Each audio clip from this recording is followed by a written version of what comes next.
ਭਾਰਤੀ ਸੰਵਿਧਾਨ ਦੇ important article. ਦੋਸਤੋ ਇਹ ਵੀਡੀਓ ਸਾਡਾ ਹੈੱਡ ਕਾਂਸਟੇਬਲ ਜਿਹੜਾ ਪੰਜਾਬ ਪੁਲਿਸ ਦਾ ਆਉਣ ਵਾਲਾ ਹੈਗਾ ਉਸ ਨੂੰ ਮੁੱਖ ਰੱਖ ਕੇ ਬਣਾਈ ਗਈ ਵੀਡੀਓ ਹੈ। ਇਹਦੇ ਵਿੱਚ ਅਸੀਂ ਗੱਲ ਕਰਾਂਗੇ ਭਾਰਤੀ ਸੰਵਿਧਾਨ ਦੇ ਇੰਪੋਰਟੈਂਟ ਆਰਟੀਕਲਸ ਜਿਹੜੇ ਕਿ ਪੇਪਰ ਦੇ ਵਿੱਚ ਪੁੱਛੇ ਜਾ ਸਕਦੇ ਨੇ। ਦੋਸਤੋ ਅਸੀਂ ਦੇਖ ਰਹੇ ਹਾਂ ਜਿਹੜਾ ਜਿੰਨੇ ਵੀ ਸਾਡੇ ਪੰਜਾਬ ਪੁਲਿਸ ਦੇ ਪੇਪਰ ਹੋ ਰਹੇ ਨੇ ਉਹਨਾਂ ਦੇ ਵਿੱਚ ਇੰਪੋਰਟੈਂਟ ਆਰਟੀਕਲ ਇਸ ਤੋਂ ਇਲਾਵਾ ਪੋਲੀਟੀਕਲ ਸੈਕਸ਼ਨ ਹੈ ਜਿਹੜਾ ਉਸ ਦੇ ਸਭ ਤੋਂ ਜ਼ਿਆਦਾ ਜਿਹੜੇ ਪ੍ਰਸ਼ਨ ਪੁੱਛੇ ਜਾਂਦੇ ਨੇ। ਤਾਂ ਦੋਸਤੋ ਗੱਲ ਕਰਦੇ ਹਾਂ ਸੰਵਿਧਾਨ ਦੇ ਮਹੱਤਵਪੂਰਨ ਆਰਟੀਕਲ। ਸਭ ਤੋਂ ਪਹਿਲਾਂ ਆਰਟੀਕਲ 1। ਦੋਸਤੋ ਆਰਟੀਕਲ 1 ਦੇ ਵਿੱਚ ਕੀ ਲਿਖਿਆ ਹੈ? ਭਾਰਤ ਰਾਜਾਂ ਦਾ ਸੰਘ ਹੈ, ਯਾਨੀ ਕਿ ਇੰਡੀਆ ਕੀ ਹੈ? ਯੂਨੀਅਨ ਆਫ ਸਟੇਟਸ ਹੈ, ਯਾਨੀ ਕਿ ਜਿਹੜਾ ਸਾਡਾ ਭਾਰਤ ਹੈ ਉਹ ਕੀ ਹੈ? ਰਾਜਾਂ ਦਾ ਸੰਘ ਹੈ। ਇਹ ਕਿੱਥੇ ਲਿਖਿਆ ਹੋਇਆ ਹੈਗਾ? ਆਰਟੀਕਲ 1 ਦੇ ਵਿੱਚ ਲਿਖਿਆ ਹੋਇਆ ਹੈਗਾ। ਇਸ ਤੋਂ ਬਾਅਦ ਦੋਸਤੋ ਆਰਟੀਕਲ ਨੰਬਰ 3 ਹੈਗਾ। ਦੇਖੋ ਦੋਸਤੋ ਜਿਹੜਾ ਸਾਡਾ ਸੰਸਦ ਹੈ ਉਹ ਰਾਜ ਦੇ ਵਿੱਚ ਕੀ ਹੈਗਾ, ਜਿਹੜਾ ਰਾਜ ਹੈਗਾ ਸਾਡਾ ਉਹਦੀਆਂ ਸੀਮਾਵਾਂ ਦੇ ਵਿੱਚ ਪਰਿਵਰਤਨ ਕਰ ਸਕਦੀ ਹੈ, ਉਸ ਦੇ ਨਾਮ ਦੇ ਵਿੱਚ ਪਰਿਵਰਤਨ ਕਰ ਸਕਦੀ ਹੈ। ਤਾਂ ਉਹ ਕਿਸ ਆਰਟੀਕਲ ਦੇ ਤਹਿਤ ਕਰਦੀ ਹੈ? ਤਾਂ ਦੇਖਿਆ ਜਾਵੇ ਜਿਹੜੀ ਸਾਡੀ ਸੰਸਦ ਹੈ ਉਹ ਆਰਟੀਕਲ 3 ਦੇ ਤਹਿਤ ਰਾਜਾਂ ਦੀਆਂ ਸੀਮਾ ਦੇ ਵਿੱਚ ਉਹਦੇ ਨਾਮ ਦੇ ਵਿੱਚ ਬਦਲਾਅ ਯਾਨੀ ਕਿ ਤਬਦੀਲੀ ਕਰ ਸਕਦੀ ਹੈ। ਅਗਲਾ ਸਵਾਲ ਹੈ ਸਾਡਾ ਆਰਟੀਕਲ 53। ਆਰਟੀਕਲ 53 ਦੇ ਵਿੱਚ ਕੀ ਲਿਖਿਆ ਹੋਇਆ ਹੈ ਕਿ ਜਿਹੜੀਆਂ ਸਾਡਾ ਰਾਸ਼ਟਰਪਤੀ ਹੈ ਉਸ ਦੇ ਕੋਲ ਸੰਘ ਦੀਆਂ ਕਾਰਜਪਾਲਿਕਾ ਸ਼ਕਤੀਆਂ ਹੋਣਗੀਆਂ।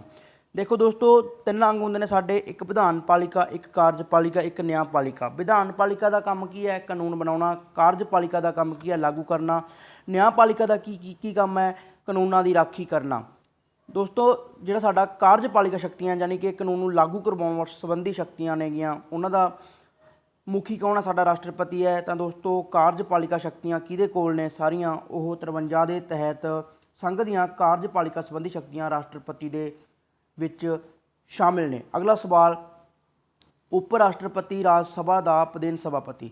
ਤਾਂ ਦੋਸਤੋ ਜਿਹੜਾ ਸਾਡਾ ਉਪ ਰਾਸ਼ਟਰਪਤੀ ਹੈ, ਜਿਵੇਂ ਕਿ ਸਾਨੂੰ ਪਤਾ ਹੈ ਸਾਡੇ ਦੇਸ਼ ਦੇ ਵਿੱਚ ਇੱਕ ਉਪ ਰਾਸ਼ਟਰਪਤੀ ਦੀ ਵਿਵਸਥਾ ਕੀਤੀ ਗਈ ਹੈ, ਤਾਂ ਉਸ ਨੂੰ ਰਾਜ ਸਭਾ ਦਾ ਪ੍ਰਧਾਨ ਸਭਾਪਤੀ ਕਿਹਾ ਜਾਂਦਾ ਹੈਗਾ ਆਰਟੀਕਲ 64 ਦੇ ਤਹਿਤ।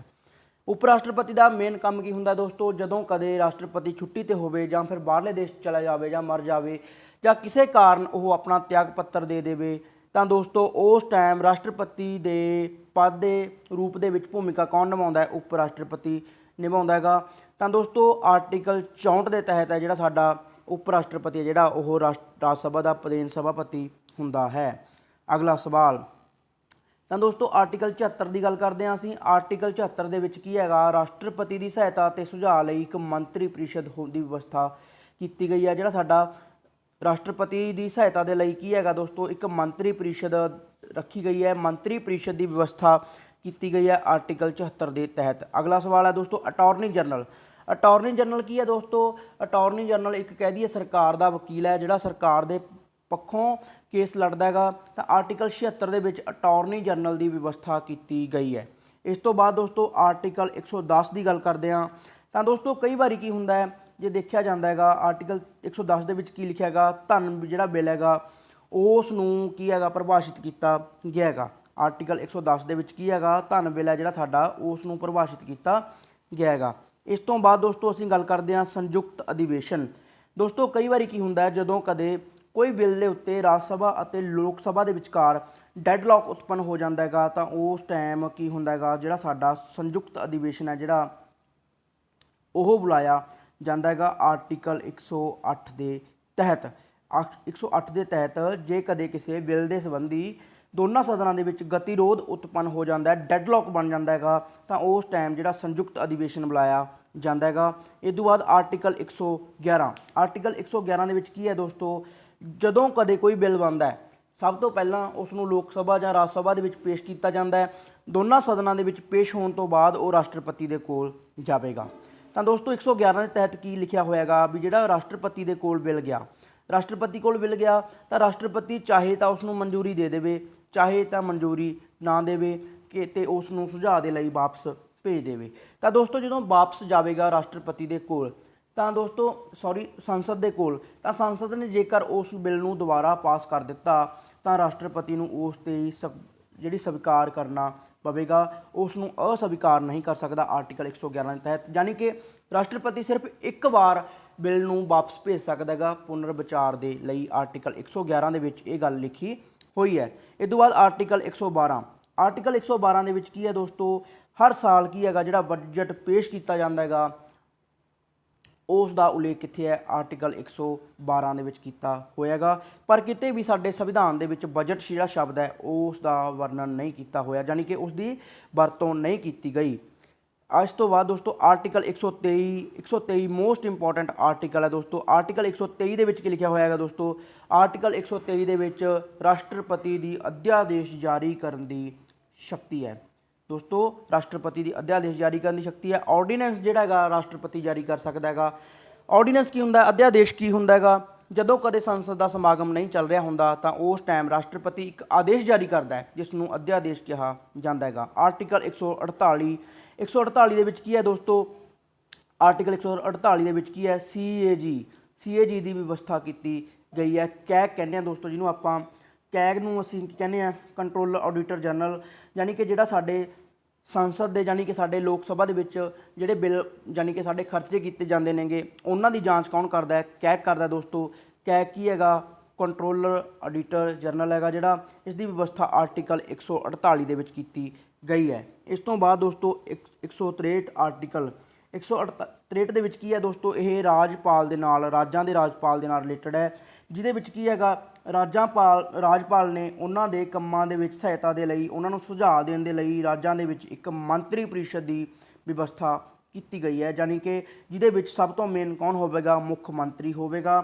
ਤੇ ਰਾਜਪਾਲ ਦੇ ਸਹਿਬ ਵਿਵੇਕ ਸੰਬੰਧੀ ਕੰਮਾਂ 'ਚ ਮੰਤਰੀ ਪਰਿਸ਼ਦ ਦੇ ਸੁਝਾਅ ਲੈਣ ਦੇ ਲਈ ਵੀ ਮੰਨ ਕੇ ਚੱਲੋ ਉਹ ਬੰਨਿਆ ਨਹੀਂ ਹੈਗਾ। ਆਰਟੀਕਲ 163 ਦੇ ਵਿੱਚ ਕੀ ਹੈ ਦੋਸਤੋ?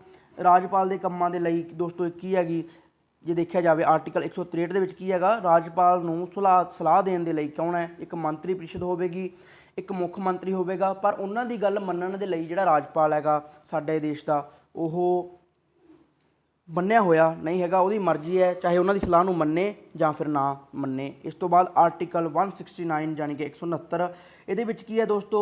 ਰਾਜਾਂ ਦੀਆਂ ਜਿਹੜੀਆਂ ਵਿਧਾਨ ਪਰਿਸ਼ਦਾਂ ਦੀ ਰਚਨਾ ਜਾਂ ਉਹਨਾਂ ਦੀ ਸਮਾਪਤੀ ਵਿਧਾਨ ਸਭਾ ਦੁਆਰਾ ਬਹੁਮਤ ਦੇ 'ਚ ਪਾਸ ਪ੍ਰਸਤਾਵ ਅਤੇ ਸੰਸਦ ਦੁਆਰਾ ਇਹਦੀ ਸਵੀਕ੍ਰਿਤੀ ਨਾਲ ਸੰਭਵ ਹੈ। ਯਾਨੀ ਕਿ ਜਿਹੜੀ ਸਾਡੀ ਵਿਧਾਨ ਪਰਿਸ਼ਦ ਹੈ ਉਹਦੀ ਰਚਨਾ ਤੇ ਉਹਦੀ ਸਮਾਪਤੀ ਕਿਸ ਤਰੀਕੇ ਨਾਲ ਕੀਤੀ ਜਾਵੇ, ਇਹਦੇ ਬਾਰੇ ਲਿਖਿਆ ਹੋਇਆ ਆਰਟੀਕਲ 169 ਦੇ ਵਿੱਚ। ਦੇਖੋ ਦੋਸਤੋ 169 ਦੇ ਵਿੱਚ ਕੀ ਹੈ?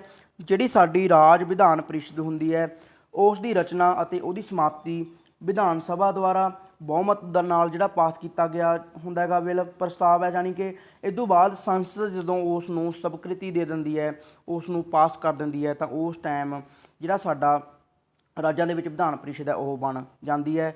ਇਸ ਤੋਂ ਬਾਅਦ ਇੰਪੋਰਟੈਂਟ ਆਰਟੀਕਲ 200 ਦੋਸਤੋ ਜਿਹੜਾ ਰਾਜਾਂ ਦੇ ਰਾਜਪਾਲ ਦੇ ਨਾਲ ਰਿਲੇਟਡ ਹੈਗਾ। ਤਾਂ ਦੋਸਤੋ 200 ਦੇ ਵਿੱਚ ਕੀ ਲਿਖਿਆ ਹੋਇਆ ਵੀ ਜਦੋਂ ਕੋਈ ਬਿੱਲ ਜਿਹੜਾ ਵਿਧਾਨ ਸਭਾ ਪਾਸ ਕਰ ਦਿੰਦੀ ਹੈ ਰਾਜਾਂ ਦੀ, ਤਾਂ ਉਹ ਰਾਜਪਾਲ ਦੇ ਕੋਲ ਮਨਜ਼ੂਰੀ ਲਈ ਜਾਂਦਾ ਹੈਗਾ।